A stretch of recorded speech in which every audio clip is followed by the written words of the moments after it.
ماشاء اب ہم سب جس شخصیت کے منتظر ہیں انہیں سننا ہے 2 سے 3 منٹ کے لیے ہم سب بہار والے بہار کی طرف سے ترجمانی کی استقبالیہ کلمات کے لیے پروفیسر مولانا شکیل احمد صاحب قاسمی سے ہم گزارش کرتے ہیں کہ آپ تشریف لائیں۔ اس بزم با کمال میں مجھ کو چھوڑ کر ہر فرد بے مثال ہے، ہر شخص لاجواب۔ حضرات ہمارے درمیان مخدوم ملت تشریف فرما ہے، اور شاید منتظمین نے پہلے سے یہ کہہ رکھا تھا کہ بعد صبا کچھ تو نے سنا، مہمان جو آنے والے ہیں کلیاں نے بچھانا راہوں میں، ہم آنکھ بچھانے والے ہیں۔ اور اس احساس کے ساتھ حضرت ہم سب لوگوں کے درمیان موجود ہیں۔ مجھے یہ احساس ہو رہا ہے کہ پٹنہ جو کبھی ماضی میں عظیم آباد ہوا کرتا تھا، ان کی تشریف آوری کے بعد پھر عظیم آباد ہو گیا ہے۔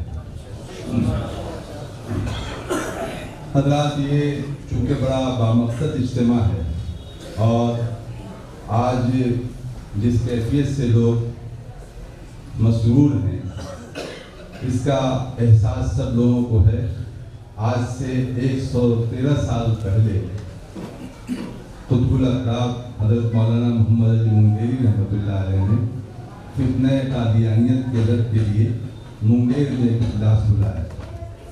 اور اس میں ملک کے مشاہیر کو طلب کیا تھا، انہوں نے گزارش کی تھی کہ سب لوگ آ جائیں گے، اور یہ محسوس ہو رہا تھا کہ انہوں نے یہ پیغام دیا تھا کہ آج اگر بدی منظم ہے تو نیکی میں تنظیم پیدا ہونی چاہیے۔ سب لوگوں کو بلایا تھا انہوں نے، اور وہاں بلانے کے بعد منگیر میں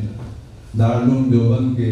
اس وقت کے ناظم تعلیمات حضرت مولانا سید مرتضیٰ حسن صاحب چاندپوری رحمۃ اللہ علیہ، ان کی قیادت میں اس مناظرے میں معاملہ سامنے آیا،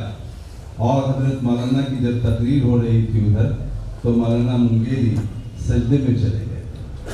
اور اس وقت تک سر نہیں اٹھایا جب تک ان کو اس کی اطلاع نہ مل گئی کہ مناظرے میں ہماری فتح ہو گئی۔ یہ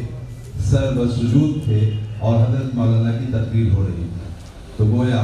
ہماری یہ پرانی روایت رہی ہے کہ جب کوئی بدی منظم ہو تو آپسی ارتباط کے ساتھ سب لوگ مل جل کر کے اس کا مقابلہ کریں۔ آج نظام تعلیم کے حوالے سے بہت ساری گفتگو ہونی تھی اور پہلے بھی ہوئی ہے، لیکن ہمارا آپ کا مقصد بنیادی نظام تعلیم کا جو مقصد ہے وہ تو ایمان و عقیدے کی حفاظت، اور اس سے ملتی جلتی جتنی چیزیں آتی ہیں اس سے کے ضمن میں سب پر نگاہ و نظر رکھنا دارالعلوم دیوبند کی خصوصیت رہی۔ دارالعلوم دیوبند کے حلقے میں عقیدت پائی جاتی ہے، لیکن وہاں کی عقیدت عقیدے پر غالب کبھی نہیں آتی۔ اس فرق کو لوگوں نے محسوس رکھا ہے، ہمیشہ محسوس کیا کہ عقیدہ عقیدہ ہے، عقیدت عقیدت۔ تو لوگوں کو ان کے فکر و عمل کو صحت مند رخ دینے کے لیے اور ایسی سرحد پر بہت ذمہ داری کے ساتھ مستعد ہو کر کے فکر و عقیدے کی حفاظت کے لیے دارالعلوم نے ہمیشہ کوشش و کاوش کی ہے، اور اس طرح تعلیم کا فروغ بھی ہوتا رہا ہے۔ عقیدے کی سلامتی کے سلسلے میں بھی دارالعلوم سرگرم عمل رہا ہے۔ میں محسوس کرتا ہوں کہ جس طرح حضرت تہجد کے وقت میں وہاں سے چلے ہیں، اور اپنی پیرانہ سالی کے باوجود، اپنی نقاہت کمزوریوں کے باوجود ہماری اس بزم میں تشریف لائے ہیں۔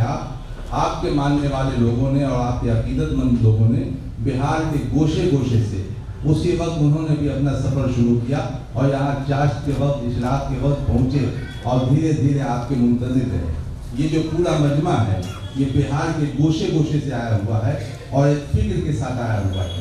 آپ جو زبان دل سے خطاب فرمائیں گے یہ سب لوگ گوشے دل سے سنیں گے، اور اپنی آبادی میں لے جا کر کے پھر اس کو نافذ کرنے کی کوشش کریں گے۔ اصلاح تعلیم کے عنوان سے بھی، مکاتب کے قیام کے عنوان سے بھی،